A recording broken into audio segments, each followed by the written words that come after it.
The Florida primary election is Tuesday, August 18th. Voters will be choosing between two candidates in the Democratic race for the 21st Congressional District. That makes up parts of northern Palm Beach County to Martin and St. Lucie counties. This primary will be the first election since the Florida legislature redrew the congressional map, giving Republicans 4 more seats. This morning, in a special Commitment 2026 edition of On the Record, we're going to sit down with the 2 Democratic candidates in the race, hoping to make it to the ballots in November. Let's go from on the record. WPBF 25. This is On the Record with Nathalie Pozzo.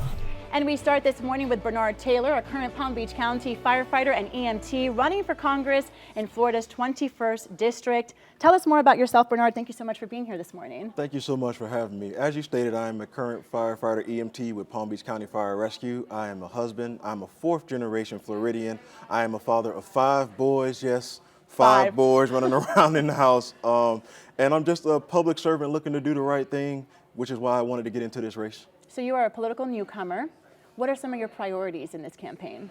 For me, my priorities are the priorities of the people here on the Treasure Coast, which is affordability, which is healthcare, and which is our environment, especially our waterways, which are so vital to our economy and the health of the people here in the community. So I want to talk about affordability a little bit.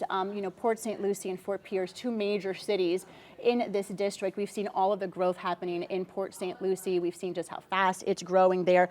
Fort Pierce, we're seeing some development there as well. So how do you, as a representative of this area, keep affordability with such a growing population? One of the things I think we need to address when it comes to affordability, especially with all the growth that we're having, I think we need to address the housing market. And when I specify the housing market, I think we need to address the corporate landlords and hedge funds that are buying up all the properties, pricing out single families and single people from being able to enter the housing market. I have a few solutions for how we can do that. One would be to limit the number of houses these corporations could purchase via a bulk tax, and using that bulk tax purchase to invest in a $25,000 down payment assistance program to not only limit the number of houses that they're purchasing, but also help those who are indeed looking to enter homeownership and looking to be a part of the homeownership process. What do you say to people who, maybe are not loving all of this growth and development? How do you keep the charm of, let's say, Fort Pierce, for example? What do you tell people who have lived there for decades? My thing is, I grew up in Fort Pierce. I grew up on the Treasure Coast, so I completely understand. We are growing exponentially over the past 5 years alone, and there are a lot of people who love the small town feel of Fort Pierce. They love the charm of Stewart and Martin County area, and we want to make sure that we are growing, but we're growing smartly and not rapidly. We want to make sure that our infrastructure is actually keeping up with the growth that is happening, and that's one of the complaints and one of the things that I hear when I speak to the community is we want to make sure we're growing smartly, but we want to kind of slow it down a little bit and also make sure we have infrastructure in place in order to make sure we can handle the incoming growth. I want to stay with Fort Pierce and Port St. Lucie, both obviously in St. Lucie County. There's major disparities between the two. I have some notes here. So they're 16 miles apart, but when we're talking about education, even income, Port St. Lucie, $71,000 a year, in Fort Pierce, $47,000 a year. So how do you make sure that people aren't left behind if we're seeing these cities grow? We have to make sure that a part of this growth comes jobs, comes corporations, comes people that are willing to invest in the community and the people in the community in order to uplift those wage disparities. Like you say, in Port St. Lucie and Fort Pierce, to be 16 miles apart and have about a $30,000 annual average salary gap is unacceptable. So these people that are coming in that are investing on the Treasure Coast, we need to make sure that not only are they investing in themselves, but they're investing in the people that make this area what it is. Yeah, and when you have jobs in the area, right, you have people who are raising their families there and want to stay in the community to contribute, to continue building to it. Environment is a huge topic in this district when it comes to the lake, when we're talking about algae, bacteria, the St. Lucie River. What is your plan for that? So my plan is relatively simple. The first thing we need to do is make sure that we're letting the lake do its natural thing. Lake Okeechobee is designed to naturally flow south. A problem that we've seen in the Treasure Coast over the past decade is a lot of the lake is being diverted to flow into our St. Lucie River, into the Indy River Lagoon, into our estuaries, instead of flowing naturally south like it needs to. The very first thing we do, however, is to have a major cleanup of Lake Okeechobee, which is going to take an investment. Lake Okeechobee was voted the dirtiest lake in America last year. And for anybody who knows how many lakes there are in America, that is an amazing feat. Right, So yeah, we need yeah. to make sure that not only are we cleaning up the lake, but we're making sure that the lake is doing what it naturally needs to do, which is flow south into the Everglades and making sure that it's using Florida's natural resources and natural environment to filter out all the different toxins and things that are affecting our environment. Bernard, you are the Democrat, one of the Democrats in this race that will be on the ballot for the August primary. There has been a Republican, we're talking about Brian Mast, who has been in place serving his 5th term right now. So how do you come in as a Democrat to an area that has voted Republican majority for the past few years? So in 2016 was when Brian Mast came into office. Before 2016, we actually had a Democrat representing us in Patrick Murphy. So it's not all that inconceivable for a Democrat to represent us here on the Treasure Coast. I think what it's going to take is someone that is willing to not look at so much Democrat and Republican, but look at just the people here on the Treasure Coast, putting their needs and their wants first. When I'm in the community and I'm talking to the people in the Treasure Coast, we all are looking for the same thing. We want to make sure that we are able to afford to live here in places that we grew up, in places that we love. We want to make sure that the environment here is protected. We can enjoy our waterways. We can enjoy the coastal city and towns that we are, the reason why people move to the Treasure Coast. And I think that unifying thing and focusing on that message is what's going to be what propels us past the primary and into the general election. You know, we've heard from lawmakers or even potential lawmakers that a party affiliation should not be attached, that it should be what the people want, it should be the issues that the people think are important. Absolutely. So my career as a firefighter EMT has taught me and has instilled in me people over my own life. So if I can put people over my own life in certain situations, I have no problem putting the people over any type of political games and chicanery that there might be. I'm again, as you stated before, I'm not a career politician. I'm relatively a newcomer to this. But at the end of the day, I believe what is needed right now is people first politicians, people first public servants that are going to do the right thing by the people here on the Treasure Coast. Bernard, we talked to some people who live in this district as well, and one of the things that they were concerned about is just crime and safety when it comes to this district. How do you address that without necessarily bringing more police or anything like that? How do we use other resources and kind of inject them into these communities? I think we need to take examples from the mayor of Baltimore, Mayor Scott, and what Governor Westmore have done up in Maryland, which is actually attack the underlying causes of reasons why people commit crimes. Attack, the mental health crisis that we have dealing not just in our community but across America. Building programs, after school programs, community programs, things for kids and young people to do to keep them off the streets. I believe when we actually attack the root causes of the reasons why people commit crime, poverty, food insecurity, all these different things, I believe we can dramatically see the decrease in the number of crimes in terms of where it's been over the past 5 to 10 years. You mentioned something that I wanted to ask you about, putting more programs in these communities for children. Yes, ma'am.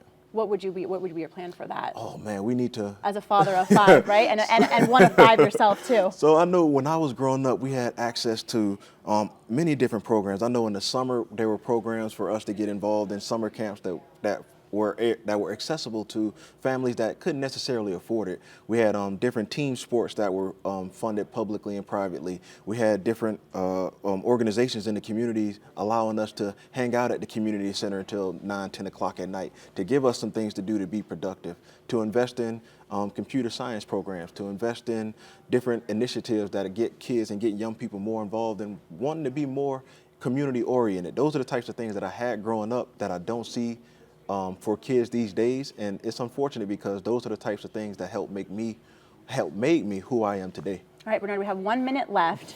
Why should people vote for you?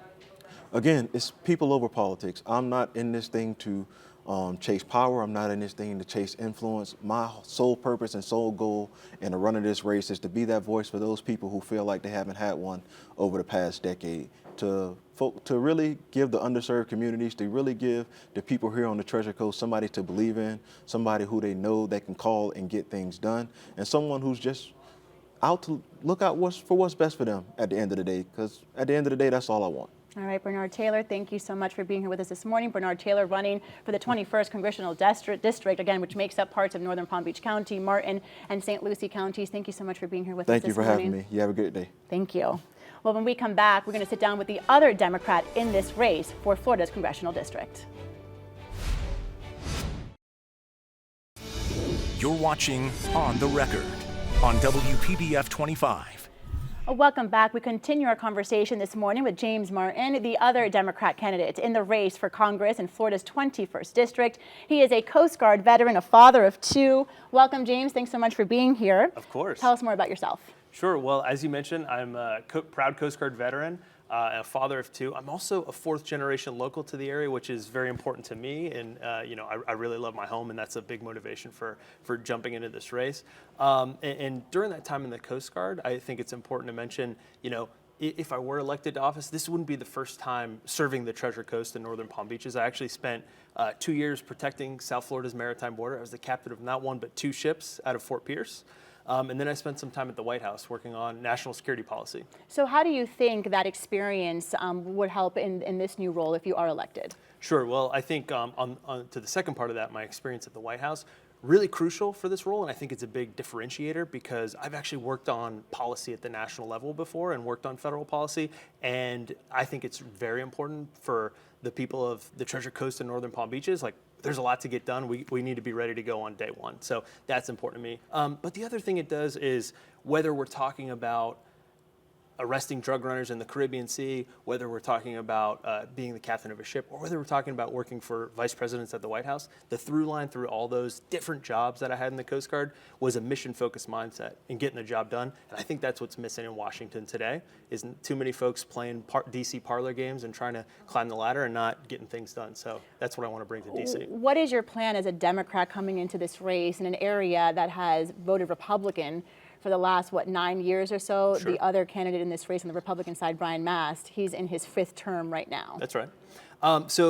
It's a terrific question because I think it's no secret. If you can't win independents in this race, you're wasting people's time. And one of the things that I think I bring to the table, not only my background as a national security professional, as a veteran, but also as an avid outdoorsman. Anyone who follows me will see that. Actually, funny story, the first day I got in this race, a guy that I went to high school with, not a good friend, an acquaintance, he reached out to me and he said, "Hey, are you a Democrat or a Republican? I can't tell because I see you with these pictures of fish, and I didn't think Democrats went fishing."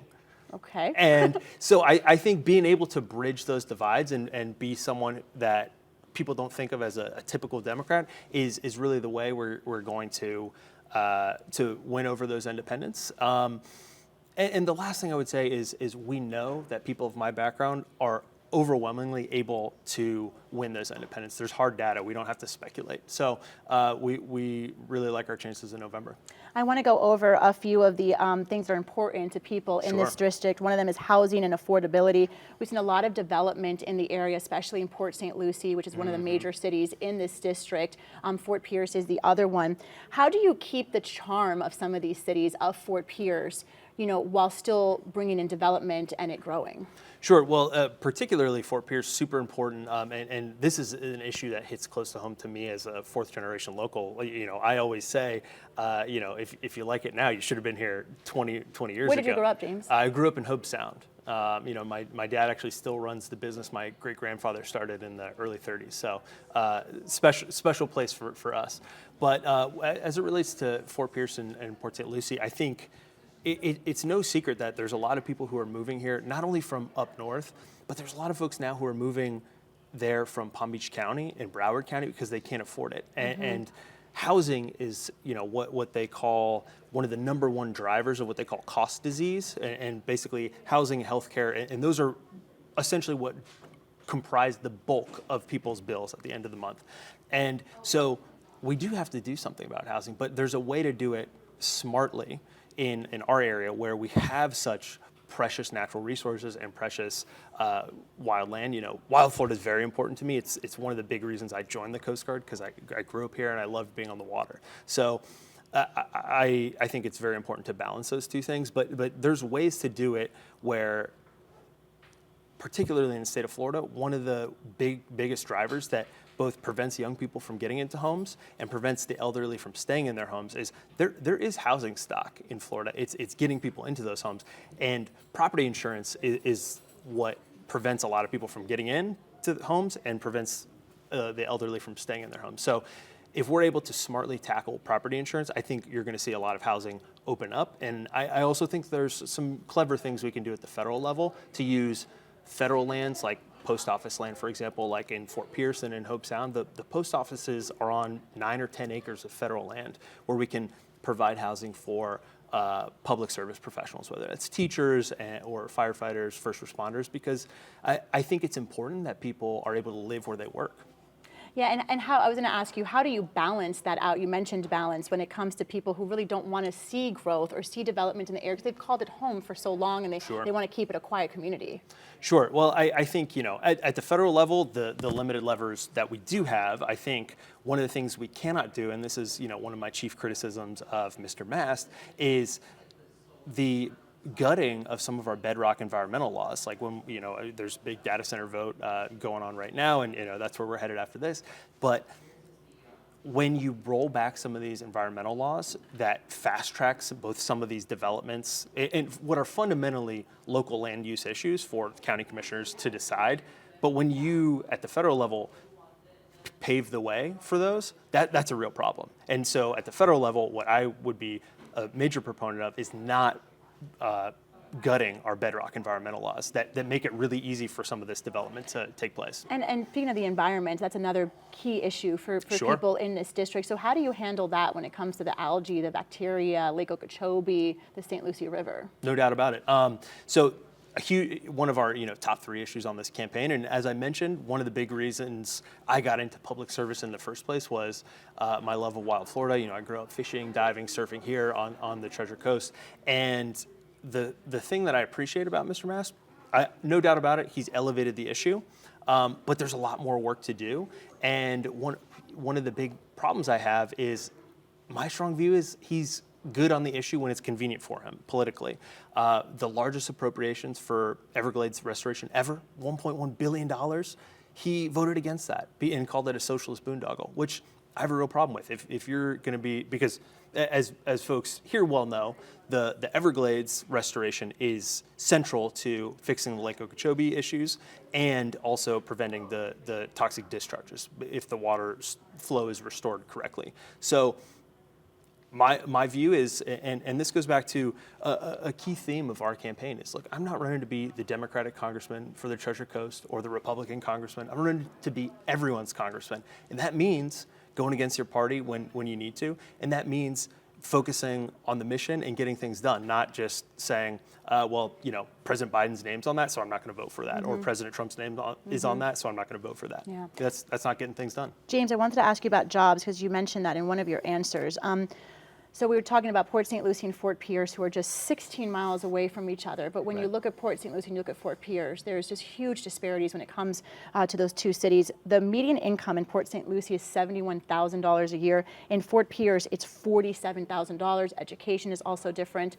How do you tackle that? How do you bring jobs into this? How do you keep those jobs there and keep people and also raise those salaries? Sure. Well, no doubt about it that jobs are one of the biggest things that we need to focus on, because that's ultimately, and I don't just look at the jobs as numbers on a spreadsheet. That's someone who is able to provide for their family. I think of my mom growing up. My mom was a public school teacher growing up, and that was how we were able to have health insurance and see a good doctor and everything else. And so I'm not focused on specifically the number of jobs. I'm focused on good jobs, because what they call, the term will escape me, but essentially folks who are working, when you focus overtly on unemployment rates, you end up missing people who have to work 2 and 3 jobs to get by. So that's not what I want for the hardworking folks of the Treasure Coast. I mean, I applaud folks who are doing what they have to do out there, and because it's a very tough job environment right now. But what we can do about that is create incentives for employers to not just have more jobs, but have good jobs and incentivize that in specific ways. If you have good health insurance plans, if you have good pensions, you're eligible for certain tax credits, and that's really where I want to focus on is the good quality jobs, not just numbers going up for the sake of numbers going up. James, you have like 15 seconds left. I do want to ask you, why Sure. should people vote for you? I just wanted to end it on that note. Sure. Well, folks should vote for me because ultimately I'm running to be everyone's congressman, not just the Democratic congressman, not just the Republican congressman, everyone's congressman. I'm a proud Coast Guard veteran. I'm a fourth generation local. I'm not in this for clicks. I'm not in this because people told me it's the next step in my career. I'm doing this because I'm a patriot. I love my home. And I love my two little girls at home, and I want for them and for the tens of thousands of little boys and girls across the Treasure Coast a better future. Because if we don't make a change now, the opportunities I had growing up aren't going to be available for both them and all the rest of the kids on the Treasure Coast. So. Thank you, James Martin, running for the 21st Congressional District. Thank you so much for your time this morning. You. And when we come back, we're going to explain the other names you will see in this race when it comes to the general election in November.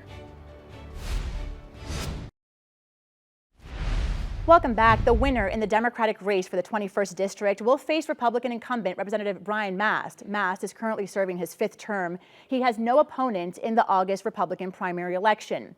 Alexander Cook will appear on the ballot on the November 3rd election. He is running as an independent.